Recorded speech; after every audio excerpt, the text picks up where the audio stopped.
On a bright Dallas morning, the last thing anyone at Belle Maison Fine Dining expected was for a humble delivery man to flip their world upside down. Dressed in a plain delivery uniform, Marcus Hill wheeled in boxes of premium seafood and organic produce, greeted not with gratitude but sneers and smug laughter. The elite staff of Belle Maison, known for its exclusivity and polish, saw Marcus as nothing more than a forgettable delivery guy.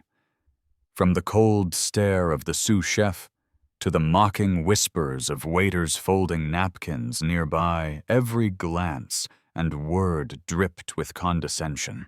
"They'll send anyone these days," one of them muttered, as Marcus calmly continued unloading, choosing silence over confrontation. Yet behind Marcus' quiet composure was a truth none of them knew: he was the new owner of Belle Maison. Having grown up working every position in a restaurant, from dishwasher to head chef, Marcus had built a successful chain of eateries grounded in respect, equality, and second chances. But before introducing himself as the boss, he wanted to witness the unfiltered truth of his staff's culture. What he found was not just arrogance, it was a toxic disregard for the very values his business was built upon. And so Marcus let the insults pile up, his resolve strengthening with each one. He wasn't just delivering produce, he was delivering a wake-up call. As Marcus returned with the second load of produce, the atmosphere inside Belle Maison hadn't shifted. If anything, the dismissive glances had sharpened. The sous chef, a stern man named Jordan, known for barking orders and treating his title like a crown, was inspecting the crates Marcus had already delivered. With a curled lip, Jordan muttered under his breath, "Is this really the best they can send?" His words weren't meant for feedback, but for performance, clearly loud enough for Marcus to hear. Marcus, steady as ever, responded with calm professionalism, offering to contact the supplier if there were any concerns. But Jordan simply waved him off. "Just drop it and go," he said curtly, not bothering to make eye contact. Marcus had spent years in this business and recognized the type instantly: those who led with ego instead of empathy.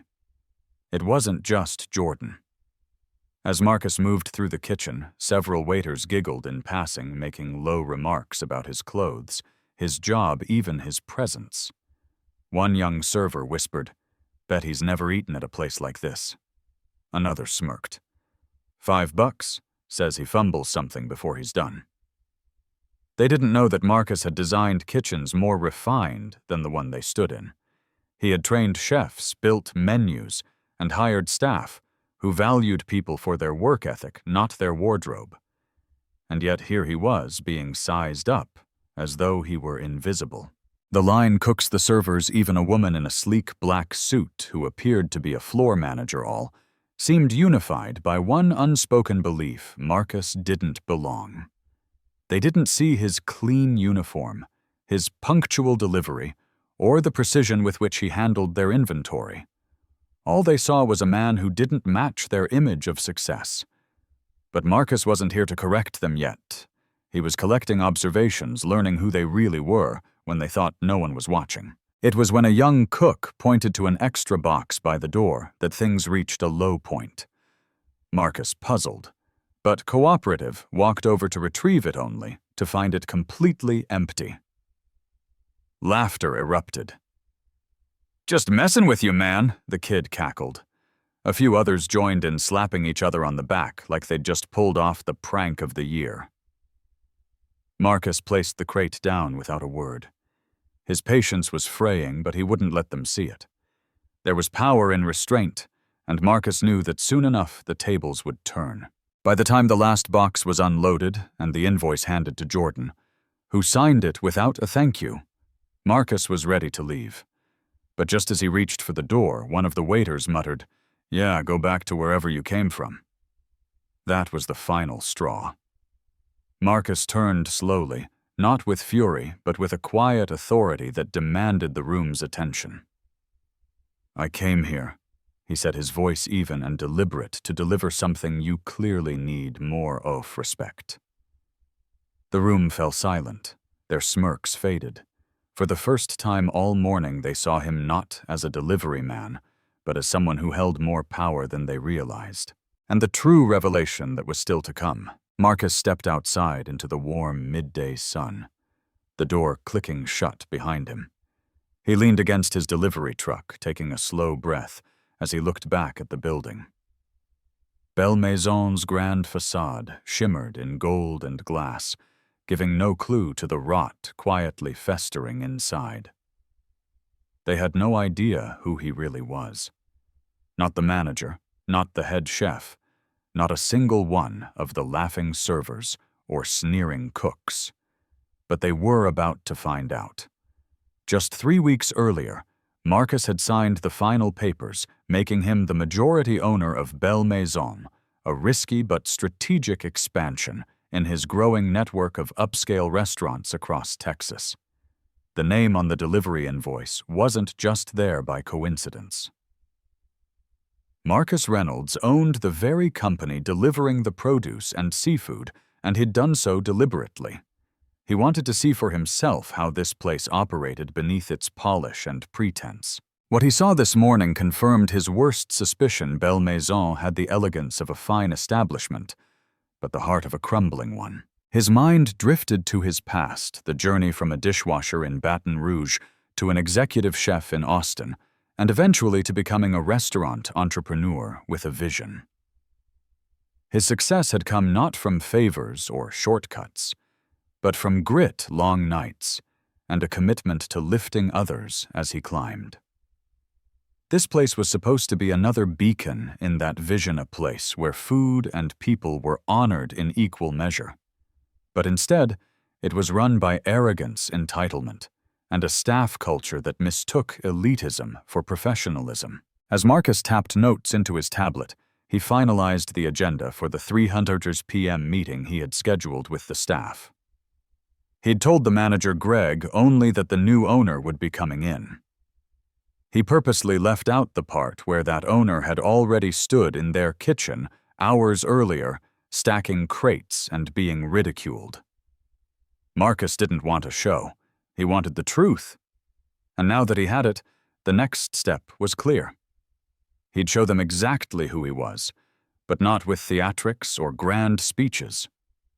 He would confront them with calm clarity and demand they take a long look in the mirror. As the hours passed, Marcus mentally replayed every comment from that morning.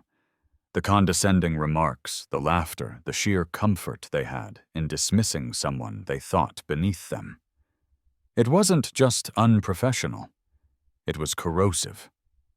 If that's how they treated a delivery man, how did they treat new hires customers who didn't fit the mold or each other behind closed doors? This meeting, he knew, wouldn't just be about unveiling his identity. It would be about redefining the culture of Belle Maison. The tone would change not with punishments or public firings, but with accountability and a reminder of what this place should stand for. Respect, dignity, a team that worked together with humility, not hierarchy.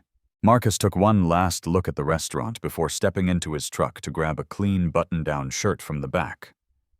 When he returned that afternoon, he wouldn't be the silent delivery man anymore. He would walk through the front doors of Belle Maison as its rightful owner, and every person who had looked down on him that morning would finally have to look up. At precisely 300 p.m., the dining room of Belle Maison began to fill with staff-line cooks, wiping their hands on aprons, servers adjusting their ties, and managers tapping their phones impatiently. There was a buzz of confusion in the air. The head chef, Brian, leaned against a marble-topped counter, arms crossed, wearing his usual smirk of smug indifference. "What's this about now?" he muttered to a hostess beside him. "We've got reservations in an hour, and the owner wants to waste our time with a surprise meeting?" She shrugged, equally unsure. At that moment, Greg, the restaurant manager, entered, eyes scanning the room nervously. "Everyone please settle down," he said. voice tight. "The new owner has arrived and has asked for your full attention." A few scoffs echoed, mostly from Brian and a couple of senior servers. But then the door at the back of the room opened, and in walked Marcus Reynolds, no longer in his delivery uniform, but now dressed sharply in a charcoal blazer, button-down shirt, and polished leather shoes. For a moment, silence swallowed the room. A stunned hush fell over the staff.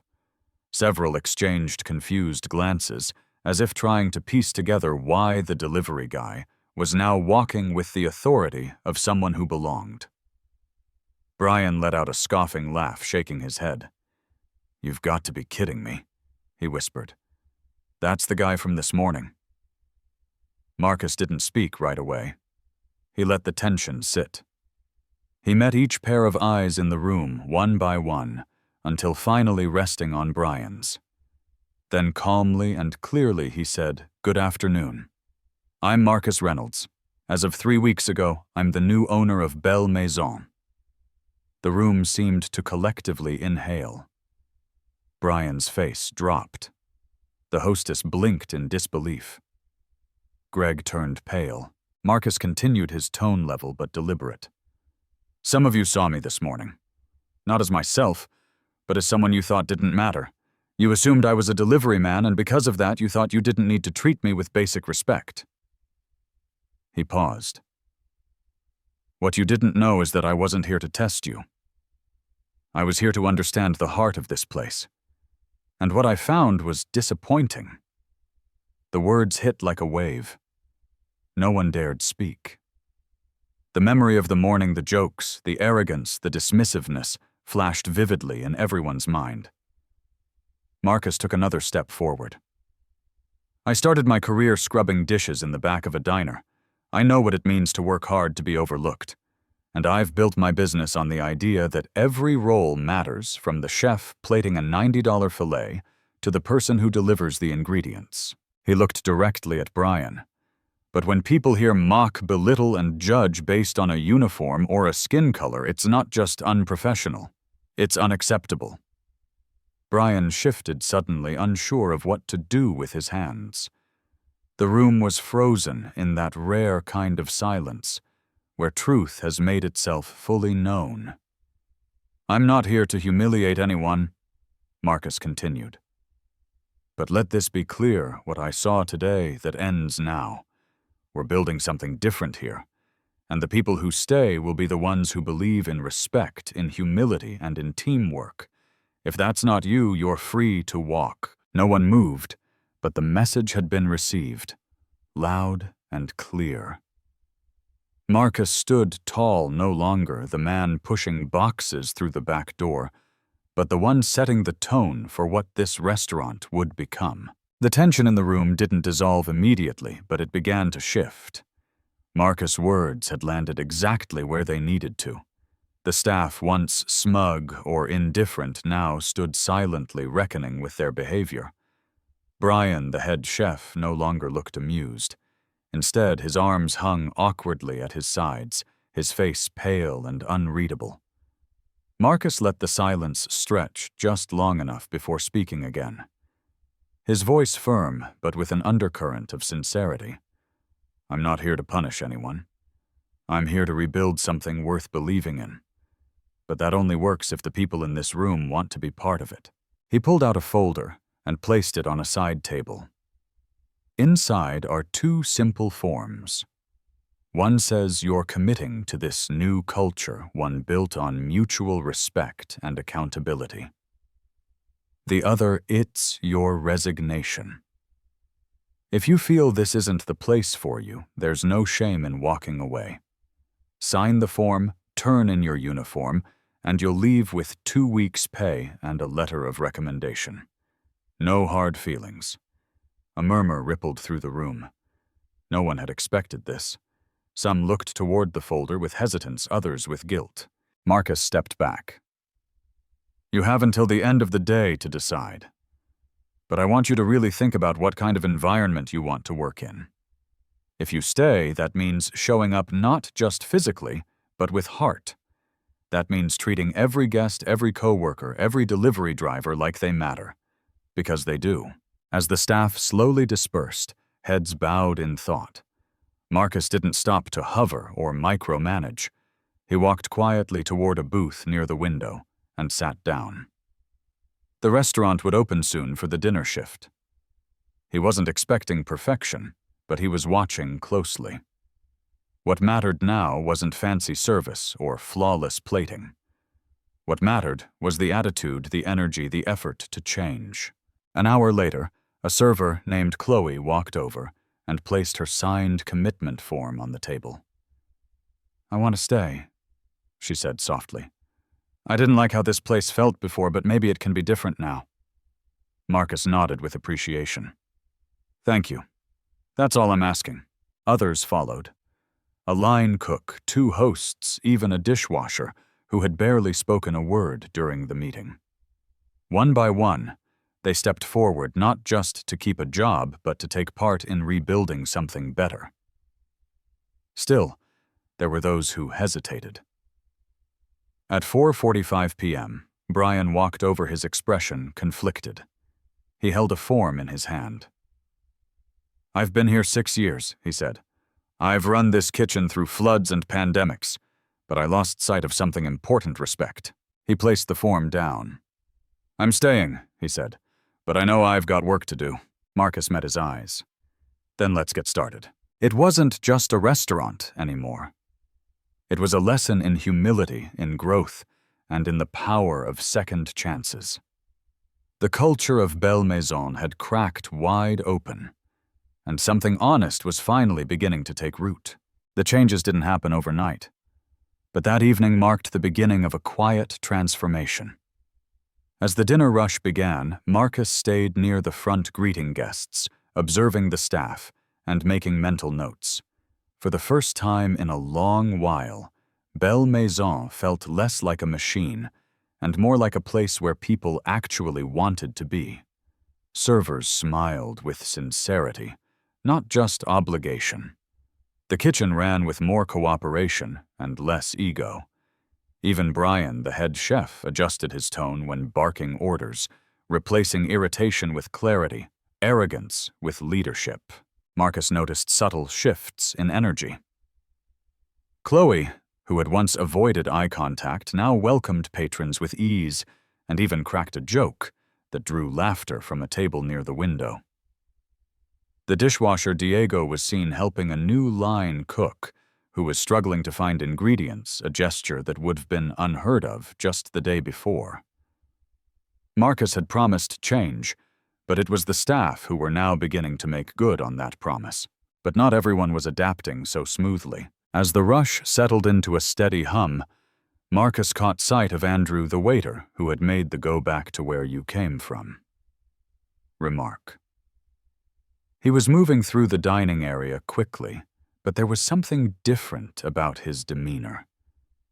Gone was the smug expression. In its place was an anxious energy. He fumbled a tray, nearly spilling a glass of water, and offered an apologetic look to the guest before darting away. Moments later, Marcus spotted him slipping outside, disappearing toward the alley near the back entrance. Concerned but composed, Marcus followed. He found Andrew pacing near the dumpster shoulders, tense hands jammed in his apron pockets.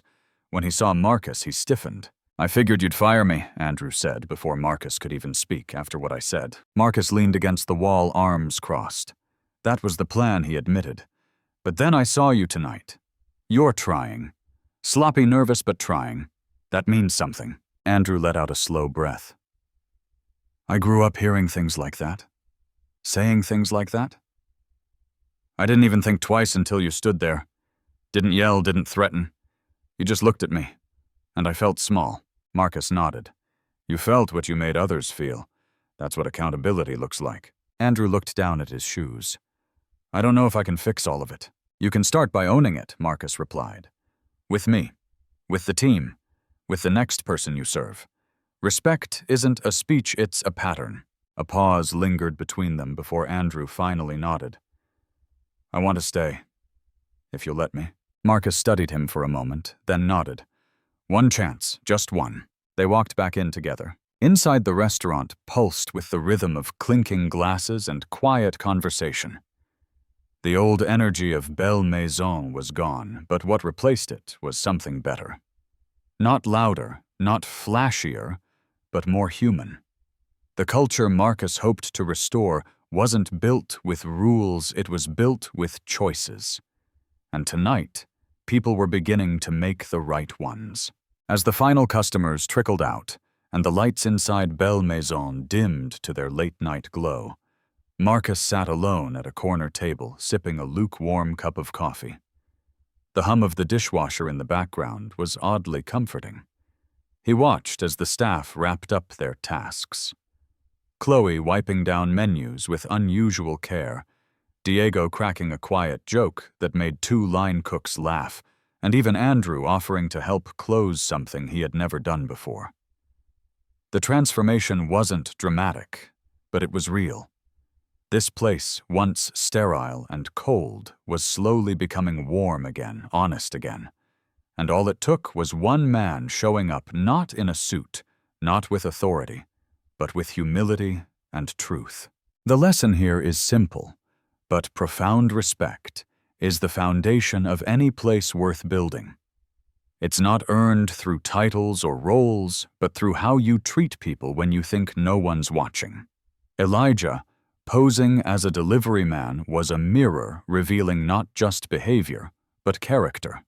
The people who laughed, mocked, or ignored him learned that power doesn't always arrive with a briefcase. It sometimes rolls in on a dolly wearing work gloves. If this story moved, you take a moment to reflect. How do you treat those around you? The janitor, the cashier, the delivery driver, do they get your respect or just your silence? Let us know your thoughts in the comments. And don't forget to subscribe for more stories that reveal the strength in humility and the power in second chances. Because sometimes the biggest changes start with the smallest acts of humanity.